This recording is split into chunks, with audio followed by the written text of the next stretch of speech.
నమస్తే welcome to gossips garage. గులాబీ పార్టీని కోవట్టుల అంశం కుదిపేస్తోంది. బీఆర్ఎస్ పార్టీలో కోవట్టులుండారని ఎమ్మెల్సీ కవిత బాంబు పేల్చితే అవును పార్టీలో రేవంత్ కోవట్టులుండారని కేటీఆర్ కూడా మరో బిగ్ బాంబ్ పేల్చేశారు. దీంతో అసలు గులాబీ పార్టీలో ఉన్న కోవట్టులు ఎవరు, కవిత చెప్పిన ఆ కోవట్టులు ఎవరు, కేటీఆర్ చెబుతున్నట్లుగా గులాబీ పార్టీలో ఉన్న రేవంత్ రెడ్డి కోవట్టులు ఎవరన్న దానిపై ఇప్పుడు అటు బీఆర్ఎస్ పార్టీలోనే కాదు ఇటు కాంగ్రెస్లోనూ పెద్ద ఎత్తున చర్చ జరుగుతోందట. అసలు కవిత ఎవరిని ఉద్దేశించి కోవట్టులు ఉండారని సంచలన ఆరోపణలు చేశారు. మరోవైపు కేటీఆర్ చెప్పిన రేవంత్ కోవట్టులు ఎవరన్నది ఇప్పుడు చర్చనీయాంశంగా మారింది.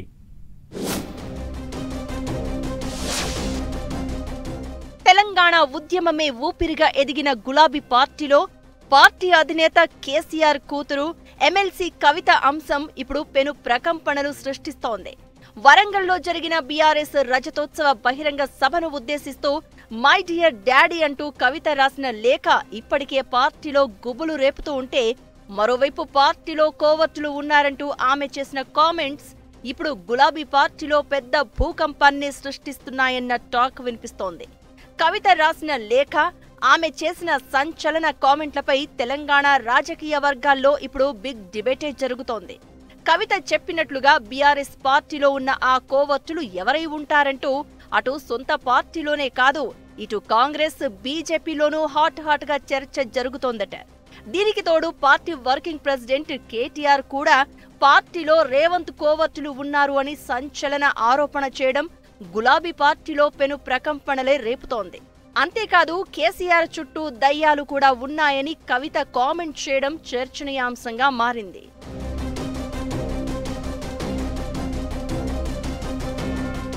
అయితే కవిత ఎవరిని ఉద్దేశించి దయ్యాలు కోవట్టులు అన్నారు అన్న దానిపై గులాబీ పార్టీలో పెద్ద ఎత్తున చర్చ జరుగుతోంది. ఎందుకంటే కేసీఆర్ చుట్టూ ఉండేది వారి కుటుంబ సభ్యులు కేటీఆర్, హరీష్ రావు, సంతోష్ లాంటి వాళ్లే ఉన్నారు. మరి కవిత వారిని ఉద్దేశించే దయ్యాలు అన్న పదం వాడారా అన్న అనుమానాలు తెలంగాణ రాజకీయ వర్గాల్లో వ్యక్తమవుతున్నాయి. అయితే తాను తన తండ్రి కేసీఆర్ కు వ్యక్తిగతంగా లేఖ రాస్తే అది ఎలా బయటకు వచ్చిందనేది కవిత అనుమానం. పార్టీలో ఉన్న కోవట్టుల వల్లే తన లేఖ బయటకు వచ్చిందని కవిత చెప్తున్నారు. మరి కవిత చెబుతున్న ఆ కోవట్టులు ఎవరు అన్నది బీఆర్ఎస్ పార్టీతో పాటు తెలంగాణ రాజకీయ వర్గాల్లో ఆసక్తి రేపుతోంది. ఇదే సమయంలో పార్టీలో కోవట్టులు ఉన్నారన్న సోదరి కవిత వ్యాఖ్యలపై కేటీఆర్ కూడా తనదైన శైలిలో స్పందించడం ఇంట్రెస్టింగ్ గా మారింది. పార్టీలో కోవట్టులు ఉన్నారన్న కవిత వ్యాఖ్యలను పరోక్షంగా సమర్థించిన కేటీఆర్ అవును రేవంత్ కోవట్టులు ఉన్నారని కామెంట్ చేశారు. దీంతో గులాబీ పార్టీలో కోవట్టుల అంశం ఇప్పుడు మరింత రంజుగా మారింది. కవిత ఎవరిని ఉద్దేశించి కోవట్టులు అన్నదన్నది అర్థం కాక సతమతమవుతున్న సమయంలో రేవంత్ కోవట్టులు ఉన్నారని కేటీఆర్ చెప్పడం గులాబీ పార్టీలో మరింత వేడిని పెంచింది.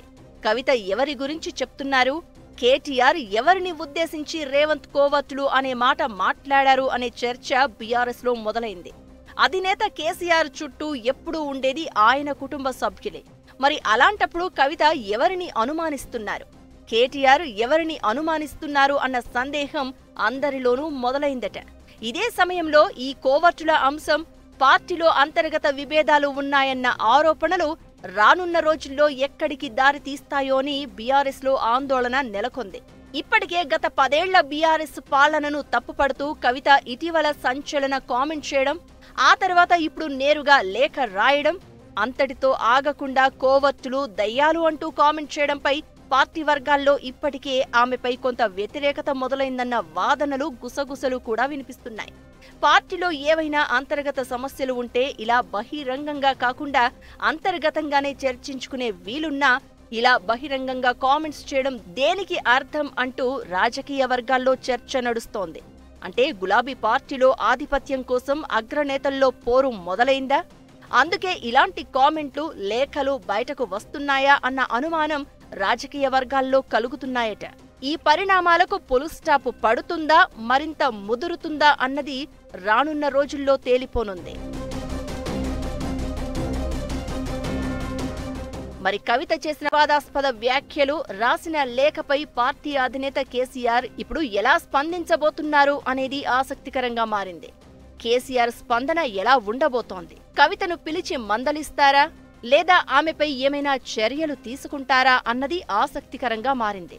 బీఆర్ఎస్ పార్టీపై కాంగ్రెస్, బీజేపీ చేస్తున్న విమర్శలకు పార్టీ అధినేతగా కేసీఆర్ ఏ విధంగా చెక్ పెట్టబోతున్నారు అన్నది కూడా ఆసక్తికరమే.